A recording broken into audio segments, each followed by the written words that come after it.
بن سلمان نے اس ماہ کے تیسرے عشرے میں پاکستان کا دورہ کرنا تھا اور کہا جاتا ہے کہ انہوں نے بہت اہم سرمایہ کاری بھی کرنی تھی، اور پھر اچانک سے انہوں نے یہ دورہ ملتوی کرنے کا اعلان کر دیا۔ آپ کے خیال میں کیا وہ ان نازک دنوں میں ہمارے معاملات سے دور رہنا چاہتے تھے، یا پھر کوئی اور وجہ تھی یہ دورہ ملتوی کرنے کی، اور اس کے پاکستان اور پاکستانی حکومت پر کیا اثرات مرتب ہو سکتے ہیں؟ ڈاکٹر صاحب، اس پر آپ کچھ کہنا چاہیں گے؟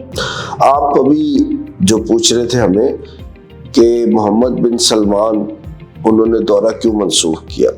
تو ایک تو میں نے آپ کو وضاحت کی کہ وہ یہ چاہتے ہیں کہ پاکستان کے اندر کوئی سٹیبل گورنمنٹ ہو جو لانگ ٹرم آگے چلے، جو پالیسیز کو، اکنامک پالیسیز کو لے کے آگے چل سکے۔ اگر کہ ایک ایسا شخص بیٹھا ہے کہ جس کا کوئی پتہ نہیں کہ وہ کل رہتا بھی ہے کہ نہیں ہے، یا کیبنٹ وہ رہتی ہے کہ نہیں رہتی، وہ رجیم چینج ہوتی ہے، تو اس صورتحال میں جب وہ اتنی زیادہ $10 بلین کی انویسٹمنٹ کریں گے تو پھر ان کا بھی سٹیک انوالو ہو جاتا ہے۔ ایک تو میں یہ سمجھتا ہوں کہ وہ اس لیے نہیں آئے، دوسرا ان کو بالکل بھروسہ نہیں ہے ان لوگوں پہ کہ جو ان لوگوں کے ہاتھ میں پیسہ دیں گے کہ وہ صحیح طرح یوٹیلائز بھی ہوگا کہ نہیں۔ جیسے میں آپ کو ایک مثال اس کے اندر ہی میرے ذہن میں آ گئی کہ جیسے یہ نواز شریف صاحب ہے، ان کا بھائی جو شہباز شریف ہے، تو یہ جو لندن والا کیس ہے، ارتھ کویک میں ان کو پیسہ ملا تھا پبلک کے کام کے لیے، انہوں نے اس کو مس یوز کیا اپنے داماد کے ساتھ مل کے۔ وہ والا ان کا جو کرپشن ہے وہ وہاں پہ ڈیلی میل نے اس کو پوائنٹ آؤٹ کیا، جس پر ان کو ابھی جرمانہ ہوا، تو یہ انہوں نے پروو کیا ہوا ہے۔ تو اس صورتحال میں جب یہ لندن میں پروو ہو جاتے ہیں کہ انہوں نے چوری کی ہے، تو پھر محمد بن سلمان سوچیں گے تو صحیح کہ میں کیا کروں ان کے ساتھ۔ تیسری جو اس کی ریزن نہ آنے کی ہے وہ یہ کہ چونکہ ابھی ان ویری نیئر فیوچر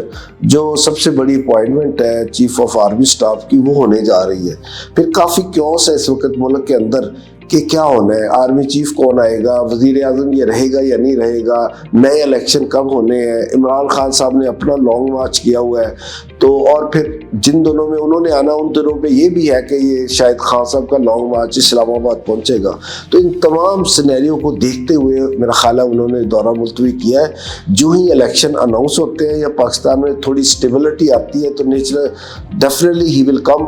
اور پھر سعودیہ جیسے کہ ہر وقت ہماری مدد کے لیے چلا آتا ہے، انشاءاللہ تعالیٰ سعودیہ اب بھی ہمیں مشکل سے نکالے گا، ہماری معیشت کو سنبھالا دیں گے اور ہمارے ملک کو دیوالیہ ہونے سے بچائیں گے۔ اگر جب کوئی دورہ ملتوی ہوتا ہے، اگر تو وہ یہ کہے کہ دورہ میں نے کینسل کر دیا اور میں نے جانا ہی نہیں اور جو پروجیکٹ میں نے دینے تھے یا انویسٹمنٹ وہ کرنی نہیں ہے، پھر تو بہت نقصان ہے اس کا۔